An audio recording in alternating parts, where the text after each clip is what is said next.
In numerous videos and books, I have discussed something that I refer to as the Great Archon. I have said that the Archon is of great importance to inner alchemists because it represents the biggest obstacle that they have, and that humanity in general has. It is therefore their fundamental quest to overcome this foe, this cloud, this encircling force, in order to break the boundaries of average human existence.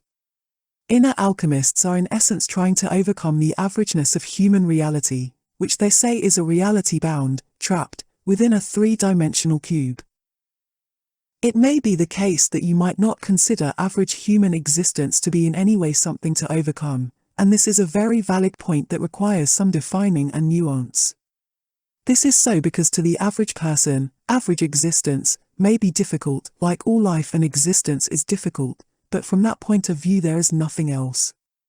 That is, from the average person's point of view, an average meaning that which is the operating perceptive perspective for most of humanity, there is nothing else but that averageness. They cannot see the Archon, they cannot bring themselves to suspect that such a thing could possibly be real, let alone contemplate the fact that such a massive polluting cloud or umbrella could possibly keep them from a greater perspective, greater reality, a greater perceptive awareness, and greater power. So, to the average person there is only averageness, a kind of shallow and object-based awareness, and to them the Archon, the fog of the Archon, is not real, and they feel that the only way to really deal with the hardships of life is to deal with it in the average way, which usually includes, at least in this point in history, a rational approach where the only thing possible perhaps is a hope that technology advances to the point where human life and human struggle can be overcome. The average human world looks towards technology, towards the new priests of technology, in hopes that through them, in the faith in such technology, they can pull everyone from the mud of endless toil, suffering, and struggle, so that in the ever-evolving technological revolution, humanity can in a way overcome their humanness. What this means is that for the modern world, for modern humanity, the Archon has become so embedded within their lives that they cannot see anything but the struggle and the toil of it, and moreover the only way that they can see through it and past it is to hope for a time when technology can free them from themselves. In the recorded human past there have been different ways than technology to try to overcome the suffering and the toil. There have been, for example, different forms of theology and politics that have tried to overcome these struggles in different ways, but the very fact that the average person cannot and will not acknowledge the existence of something as titanic as the Archon means that all such attempts will always be flawed. Even the technological revolution is flawed unless there is an exacting perfection to it that goes far beyond the typical perceptive point, and the endless emotional dependence, the monkey mind, that most people experience as a base human consciousness, which, as I have pointed out, is the very clouding of the Archon itself. And in that way one can say that, as the quote by Baudelaire goes, the greatest trick the devil ever pulled was convincing the world he didn't exist. For inner alchemists, there are other ways besides the rational and technological approaches of this modern period. And the very best of these always points towards personal and direct enlightenment first and foremost. One example of such an enlightened attempt of trying to overcome the obliviousness of the average human self is the quest to try to find the true self, the higher self. As I have said, in the past there have been many ways to try to overcome the suffering and the toil, the general gravity and the overall difficulties of being a human being on this planet, and one of those ways is a certain attempt, a set of techniques that can or might allow the average person, any person, to be able to find at the very least enlightenment by uncovering their true self, a higher self, that may provide wisdom and in that way finally give a seeker true direction, a way to be able to see past the dark cloud, the dark pollution, that seems to make it almost impossible for a person to figure out who they are supposed to be, and in which way they are supposed to go. Now, this is a very powerful set of actions, a very powerful approach, to try and become better than the person you might have been yesterday by discovering your true self. But, if this approach, if the search for the true self, is not understood within the light of the Archon, then there is a rather large possibility that such an attempt will not find fruition. This is so because such a practitioner, that is such a person looking to try to discover their true self, will usually try to engage in typical techniques and odd actions that they may have read or that might be taught in some secret occult organization, let us say. And such techniques that this person is using to try to find the true self might not take into account the gravity of this world, the true gravity of this world, the true walls that must be identified and broken in order to truly get to that true self and be able to understand the wisdom that this higher, freer, more expansive self promises. And here is where the danger lies, and here is where the advantage of the inner alchemist is the greatest. As an inner alchemist, you must take it as a dogmatic fact at the outset of your journey, that there is such a thing as the Archon, and the real quest for them is the quest to verify this knowledge, to turn this knowledge into power. So, at the very least, an inner alchemist is told that the Archon is real, so that for them the path towards the true self is one with true purpose, because for the inner alchemist, the path towards the true self is about proving or disproving in a direct energetic way the existence of the Archon, so that this dogmatic fact, that the Archon is real, can become energetic fact. This means that for the inner alchemist, the way towards the true self means that you must perceive the cloud of the Archon directly yourself. It is even the case that the quest for the true self, for the inner alchemist, begins by trying to prove a dogmatic fact right or wrong energetically. That is, the inner alchemist is told about a supposedly dark cloud out there referred to as the Great Archon, and then they are also told that all dogmatic facts, that is, facts that are found in a book or that are hearsay information, that are basically just words related from one person to another in one way or another, whether that be books or speeches, where words are spoken and words are remembered, where things need to be remembered and written down, where essentially information is given, but where all of that has not, been perceived by the seeker, by the aspiring inner alchemist, are not important in the long run.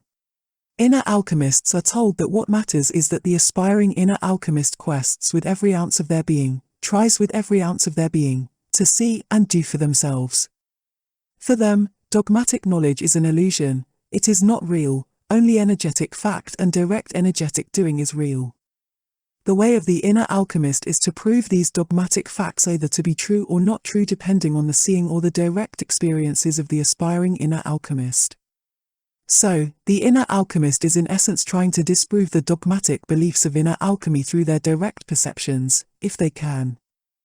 I write books, and in those books, I give both technique and a fair share of dogmatic knowledge because I am forced to define those techniques in the best way possible. I am also in a position where I need to discuss a lot of the dogmatic beliefs of inner alchemy in order to make that knowledge alive for the seeker. The dogmatic beliefs of inner alchemy state that a titanic non-organic force exists out there called the Great Archon, and that this thing has a direct and crucial, terminal, effect on humanity. Those that begin the journey of inner alchemy must be introduced to this direct knowing by inner alchemists that have learnt to see. This revelation is usually done in a dogmatic way through books, old scrolls, or what I refer to as inverted maps, because the way of inner alchemy is a loner's path. It is the path of the survivor enduring in a world full of those that are completely controlled by the cloud of the Archon. Such telling therefore is dogmatic, in that it is words on a page and nothing else. Because if the inner alchemist exposes themselves, if they become accessible, then they may be destroyed. Thus, those that begin the quest of inner alchemy are tasked with the challenge of proving those words, that dogmatic knowledge that they have discovered, to be either true or false, and the only way for them to prove this is to in essence find their true self in accordance with the way of inner alchemy. This is the way to find the true self for inner alchemists. Such a way has twists and turns and nuances, and depending on how one learns to find the true self in such a fashion, there are many different paths, different approaches that can be taken. For example, an inner alchemist might feel that they are unbendingly pursuing truth, trying to find the underlying truth of all things, and they might even engage in physical activity, such as trying to find different tomes and discussing different material with people of a like mind. Or they might engage themselves deeply in meditative and contemplative activity, that is, isolate themselves from the world, in order to find these truths. But what they may not know, what they might not suspect, is that what they are actually doing is following a path towards their true self, following a path, following a way, following an endless road, that leads to their true self, their higher self. And the finding of this true self is very important, because in following this path, they must answer for themselves by themselves directly the many questions that are so important to all aspects of the enlightened person. The search for the true self for the inner alchemist boils down to knowing for themselves directly. How do I know that what I am doing, what I am thinking, what I am feeling, is my own self and not the influence of the Archon. How do I differentiate between me and the Archon? How do I find real truth in this world of lies and pure dogma? All of this is a many-fold way of asking the basic question of the true self, the higher self, in accordance to the way of inner alchemists. This question is, how do I differentiate between myself and the Archon? Where is the line between me and the influence of the Archon? There are still many ways towards the true self. There are still many ways that are occult, still hidden. Most of these ways, I would say personally, are full of jargon and cipher and riddle, but for the inner alchemist this path is quite a simple one fundamentally, and it is the path essentially to try to find that place, a space-time location, a dimensional point out there, where you are yourself alone and not the Archon. The quest of the true self, the higher self, at least from the inner alchemist point of view, is the place where you are yourself alone and not the Archon. To find the place where you are you and the Archon is not there to hinder you. How do you do this?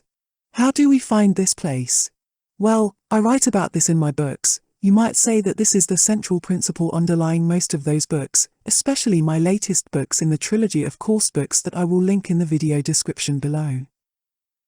This quest for the true self is everything that may interest a person as they begin their path of inner alchemy, or any path towards any kind of true and total enlightenment.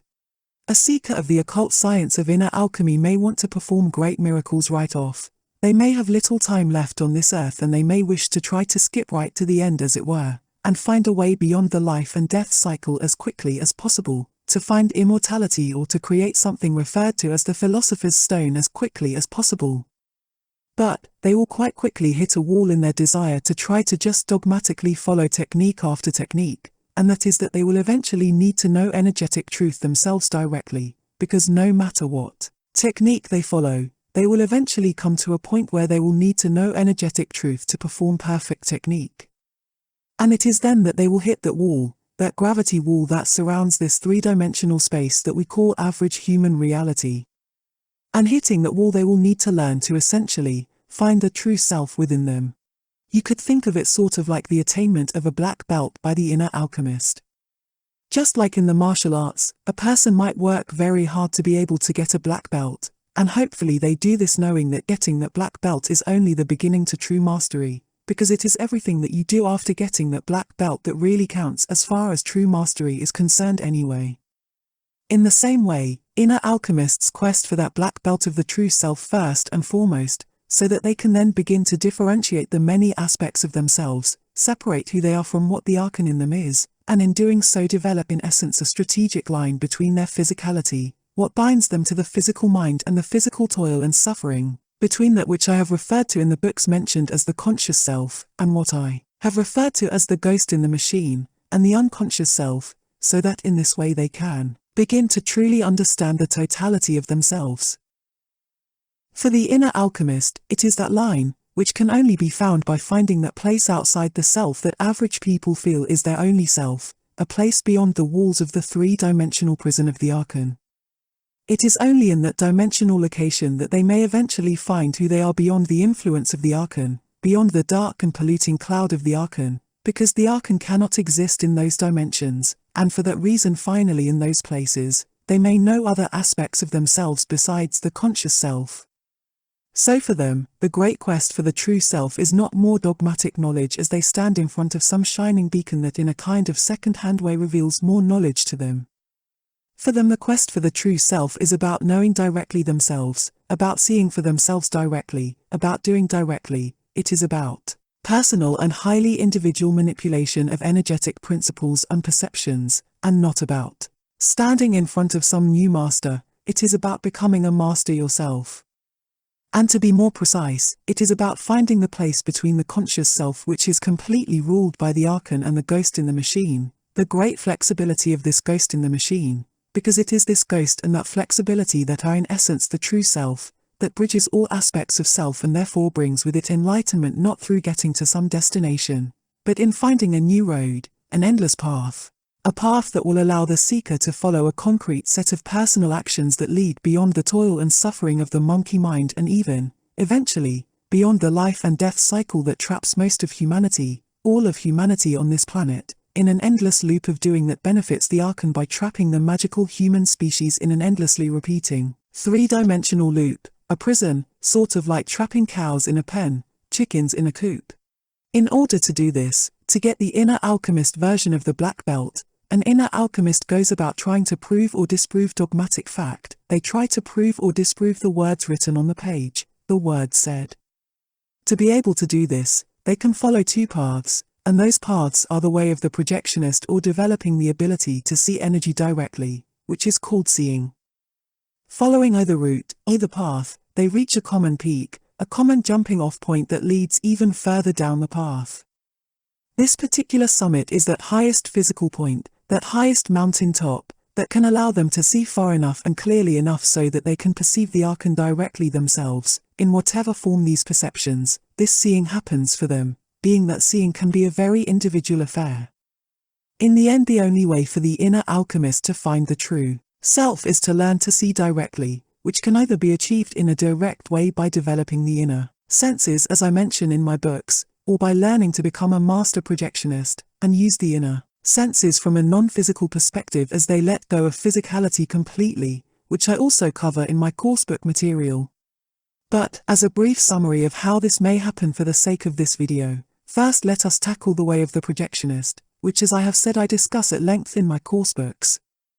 How such a technique works, how it is that such a technique can allow a person to find the true self, which means discovering where the dogmatic truth is actually energetic truth, real truth, is by understanding that basically the Archon and its influence can be found only within a certain range of human existence. That is, the Archon due to its massive size perhaps and its general overall need for a very particular energetic sustenance, settles over a certain dimensional segment of the totality of human possible existence. What this means is that the Archon is quite simply to be found energetically at the cusp of what the average human world calls physicality, objecthood, and the three-dimensional world generally that most people refer to as the only real reality.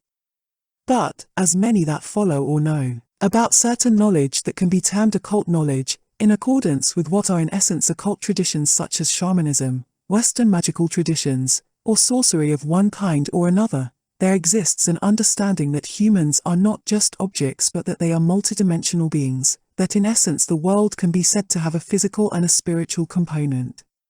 For inner alchemists it is crucial to be able to not just dogmatically understand the basics of that spiritual world, but also to become a part of it, to learn to manipulate and move across it, and to find that there is incredible nuance, gradation, to all of this going into self. And they do this by becoming master projectionists.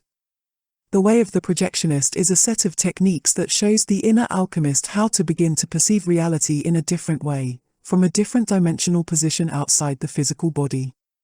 In order to try to explain this way I have needed to use and reference other occult traditions, and the most well-known of these is the tradition of astral projection or the quest to try to develop ways to be able to have out-of-body experiences. The way of the projectionist therefore is the quest to try to induce a conscious out-of-body experience, that is, it is the inner set of techniques that allows the individual to develop what might be referred to as an astral body, and, in that way take off across what could be referred to as the astral plane, in order to find cohesion and a new range of dimensions that are in time free from the Archon. I hope you can understand that I use such terms as out-of-body experience and astral, due to the fact that I must reference dogmatically such things in order to explain technique as best as I can, in the books mentioned. But the way of inner alchemy is, at least from my point of view, different than such techniques, and you can only find such differences through direct practice yourself. But fundamentally, the way of the projectionist is about learning to consciously move beyond physicality and by doing so begin to directly find this line, this boundary space where the Archon ends and where you can finally turn after moving so long away from that physicality and that gravity of this world, and as you turn look back and see the person that you are here and the person that you are there, and begin to differentiate between those two people, the physically bound you, and the unbound ghost in the machine that is also you.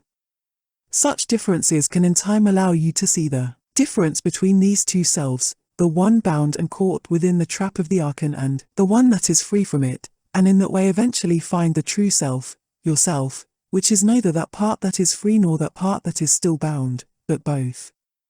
This is a key point here, For the inner alchemist, there is no lone true self out there that somehow guides you like some kind of wise angel. There is instead an understanding that the true self is can only be, the whole self united, and that whole self is far more nuanced and occupies many dimensional locations, and all of those dimensional locations must be brought together, must be united, and this is a road, not a place. And the quest continues, because finding the true self is just getting your black belt, it is not a termination point. So, through projecting, the inner alchemist begins to understand what the true self really is, by understanding that there are many different selves depending on where the inner alchemist finds themselves within different points in space and time, within different dimensional locations. And then finding such a difference, they can then see the Archon clearly, they can see where the reach of the Archon begins and ends, and in that way truly see the Archon for the first time in whatever form that they end up seeing such a Titan, being, as I have said, that seeing is a very individual affair, and in doing so they can then quest for true freedom as a united individuality in those dimensions that are free of the Archon now and forever. The second way is to learn to see energy directly, to be able to perceive the intent of the world, the energetic flow of the world, as it courses across the cosmos, as it ebbs and flows across what I have referred to as the Great Dark Sea. To do this, as I have written in my books, they engage in certain forms of perception beyond the physical senses, something I have continually referred to as the inner senses. In doing so they come to the same conclusions, that the world, including themselves, is far more nuanced than anything that they could possibly conceive of just using words, that is dogmatic knowing. And that after they can perceive the greater reality of the dark sea and the energetic complexity of each individual thing, which is in itself an illusion because there is no such thing as things, but then again this is something that cannot be spoken about, not because it is secret but because it is impossible to define using words. Anyway, in doing so, in seeing the energetic reality of the world, they can then differentiate between the many nuanced aspects of themselves as they are stretched across portions of the dark sea, as they follow aspects of themselves that I have referred to as the ghost in the machine, and as they finally directly understand these different aspects of themselves that are stretched across the Great Dark Sea, they can then find that certain portions of themselves, certain parts that are dimensionally located in particular positions, are affected by different currents, that some are for example affected by the current of the Archon while others are not. As they learn to see, they can then try to also learn to move across those dimensions, engaging further inner alchemy techniques that they will once again prove or disprove as energetically true or not if they work for them, and use these if they do prove true, in order to manipulate and move to those locations that are best suited to their continual quest for knowledge and freedom. And in this way, those that quest to become inner alchemists, whether they know it or not, begin their pursuits right away by trying to discover their true self, and they do this by trying to either prove or disprove the dogmatic teachings of inner alchemy. In a way one could say that the way of inner alchemy in the beginning is a truly conscious skeptical approach, where the aspiring inner alchemist begins to prove or disprove for themselves in a direct manner everything that they know and have known thus far in an only dogmatic way. But not the kind of zealous skepticism kind of way that is so common in average humanity, but instead in a kind of open skepticism kind of way, where anything and everything can be and might be tried in order to prove or disprove all dogmatic truths. And beyond this, one could say that the aspiring inner alchemist is blessed because they are given techniques, actual solutions to problems that they can then try to implement in their lives, that may, if proven to be true, give them the answers that they have sought for their entire lives, and may even help them to even overcome the gravity of the prison that they will then see directly for themselves.